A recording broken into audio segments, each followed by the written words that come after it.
এই যে আমাদের ইফতারের আইটেম হলো বিরিয়ানি, এই যে পেয়ারা, 2 টাকা করে চপ এবং হচ্ছে 1 টাকা করে খেজুর। আসলে খেজুরের সংখ্যাটা কম হয়ে গেছে। এই যে আমাদের বামন্দির লেখা এই জায়গাটা আছে 2-1 দিন সালাদ অবস্থায় কোনো কিছু খাওয়া যাবে না।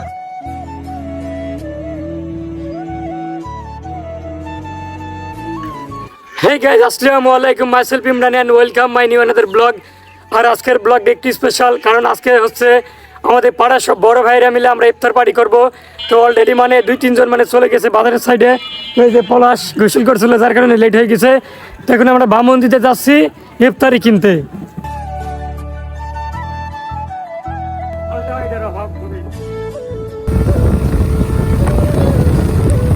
আজকে সোমবার বামন্দির হাট, যার কারণে প্রচুর ভিড়। এই যে আমাদের বামন্দির লেখা এই জায়গাটা আছে 2-1 দিন না, প্রায় 10 দিন মতো হয়ে গেল।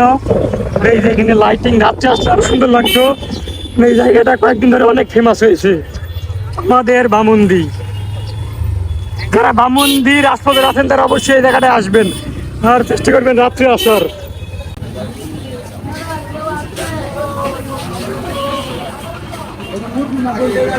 গাইজ হচ্ছে বামন্দিতে আমাদের হচ্ছে বিরিয়ানি নেওয়া হলো না, আসলে এখানে একটু প্রাইসটা মেলা, আর আমাদের এমনিতে গাঙ্গি যাওয়া লাগবে, যার কারণে ভাবলাম যে মানে গাঙ্গি থেকেই নিব সবকিছু।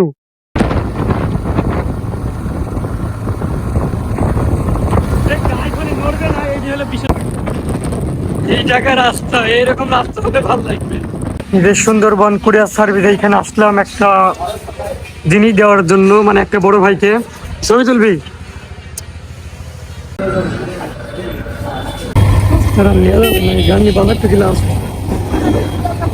রান্না বিরিয়ানি হাউস, সরি নান্না, এখান থেকে সম্ভবত নিবে, দেখা যাক।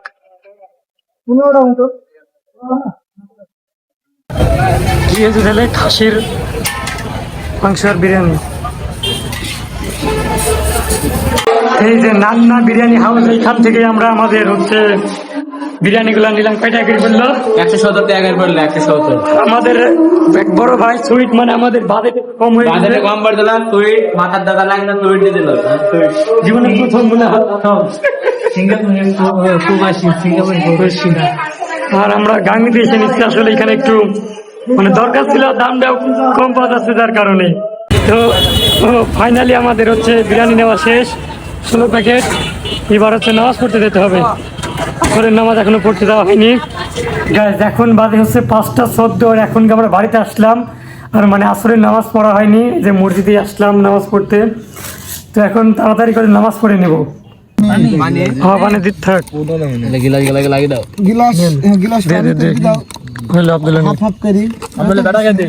এই যে বাগানে সুন্দর একটা পরিবেশে সবাই মিলে ইফতার। আজকে প্রথম আমাদের হচ্ছে মানে কিছু স্পন্সর করলে, কটা স্পন্সর করছেন?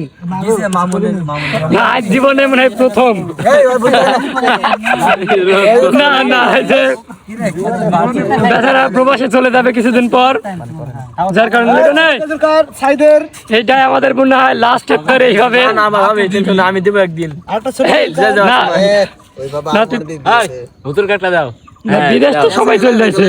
এই যে আমাদের ইফতারের আইটেম হলো বিরিয়ানি, এই যে পেয়ারা, 2 টাকা করে চপ এবং হচ্ছে 1 টাকা করে খেজুর। আসলে খেজুরের সংখ্যাটা কম হয়ে গেছে। হ্যাঁ এই যে হুজুর সাহেব ভিডিও করবা।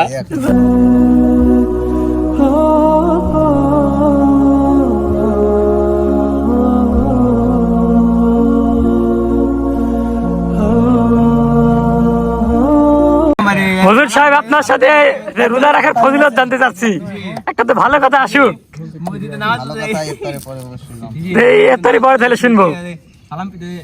তো আর কিছুক্ষণ 5 মিনিট, আর হচ্ছে 4 থেকে 5 মিনিট পরে আজান দিবে। বিসমিল্লাহ।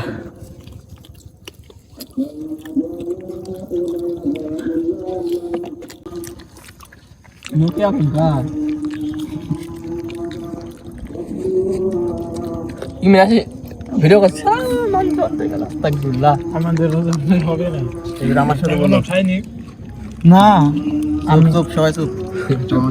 জাহাবাজ জমাও ওয়াবদাল্লাতিল উরুক্কু হাতাবাল আজরু ইনশাআল্লাহ তাআলা পরের দোয়া। এটার মানে আমাদের মসজিদে কে বলকে দিছে যে আমি ইফতার করলাম, পিপাসা দূর হইল এবং আমার ইফতারটা নেকি স্বরূপ হইল, আল্লাহ তাআলা যেন কবুল করে। ধন আলহামদুলিল্লাহ। আবার করবে একদিন। আলহামদুলিল্লাহ। আবার হবে। আবার হবে। আপনি তাহলে ভালো সাবদের তাহলে ভালো হতো। ছবি দিয়ে দিও। ওই আমার দিয়ে আই ছবিতে সাবে আছে এইদিকে ওদিকে বাবা নামাজের প্রস্তুতি চলছে।